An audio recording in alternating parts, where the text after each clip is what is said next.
Ladies and gentlemen, family and friends, scholars and dignitaries, welcome to another episode. Welcome to my world.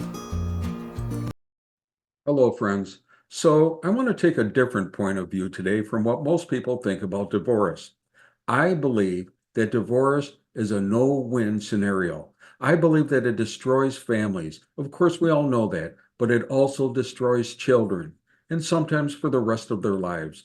Divorce means to dissolve the marriage bond, to end a marriage, but it can also mean a curse placed upon your children, as well as an intergenerational curse upon your grandchildren. And it often leaves both adults and children broke and without hope or promise. And that's the issue that people just don't realize.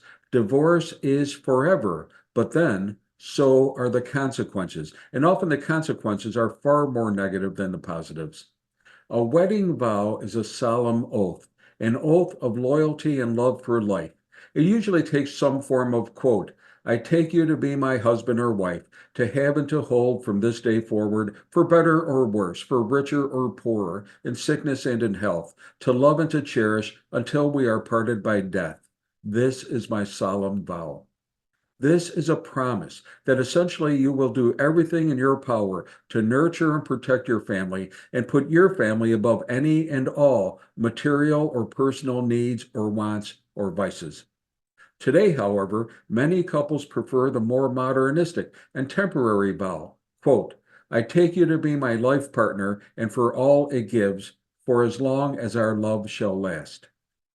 The difference, of course, is not just simple wording, but in the total commitment and permanence of the marriage vow. It's no longer sacred and permanent until death do us part. Marriage is the union of two individuals into one new unit, one family, one soul. The new unit, the family, supersedes the old units, which were individuals. In other words, in marriage, one does not think of what is best for me, but what is best for us, for our family. One no longer pursues self-interest, but voluntarily yields that to the interests of the family.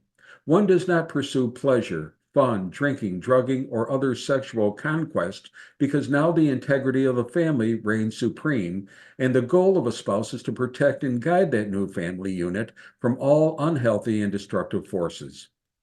Divorce can mean tearing a beautiful family unit apart, unwhole, causing it to become incomplete, never again to be full and joyous, never again to experience the birthdays, holidays, or celebrations without the feeling that someone is missing in that empty chair. Divorce is a poorly understood phenomenon in American culture. While most people agree that divorce is undesirable, few people truly recognize the full degree of destruction and permanent harm it causes, and new research finds that it's one of the most deleterious of the weapons of mass destruction for any society. Many pop psychologists have argued that divorce, when properly explained and with the full cooperation of both parents, will have no traumatic or lasting negative effects upon the children. These psychologists all too often have been proven wrong. Just ask the children. In the vast majority of cases, they don't understand why their families were torn apart. And in well over 90% of these cases, they will say that they want their family back together again. Divorce has led to the ruin of hundreds of thousands of children and adults. It destroys in a subtle way and is much underappreciated for the life-transforming experience for all parties involved. And again, much research has shown that the after effects on the family are traumatic and often chronic. In many ways, divorce seems to mark the end of children's youth. Family breakup is extremely detrimental to children because children identify with a family rather than with the parents as individuals. Children need their families. They need healthy, functional, intact families. Children need a father. Children need a mother. Children fare better with both and with stability. Compared to children from healthy, functional homes, children of divorce are far more likely to struggle academically, engage in drug and alcohol use and other high-risk behaviors, commit suicide, experience psychiatric problems, live in poverty, experiment sexually at earlier ages, and have a greater likelihood to divorce themselves. Many researchers will state that in America, we have created a social dynamic where the end result has been disposable marriages and shattered lives. Many researchers conclude that divorce harms children in virtually every measure. Furthermore, numerous studies support marital longevity as a vital component of good health for children and adults alike. The quality of life is usually far better in intact families, and satisfaction with life, another leading indicator for the quality of life, is also far greater. The research supports the common findings by mental health professionals that many children suffer terribly in divorce, and many times the children's souls are basically ripped in half. Even years later, as adults, children from divorced families are even less satisfied in their lives compared to adults from intact and happy families. About 50% of all marriages will end in divorce in the United States. The rate is lower for highly educated couples and higher for low-income couples. There are a number of reasons why divorces happen, and of course, not all marriages fail for the same reason. It could be poor communication, financial problems, a lack of commitment to the marriage, infidelity, alcohol or drug abuse, and others. These factors together made marital stability more problematic and divorce far easier. However, more often than not, these underlying problems in marriages can be dealt with through counseling and open communication and self-growth. In fact, while there are factors that do speak towards divorce, the real rate of divorce, as it should be, should not exceed even 5% of the current level. For those who do advocate for divorce as a viable option, I believe that, quote, divorce is another social experiment that has failed.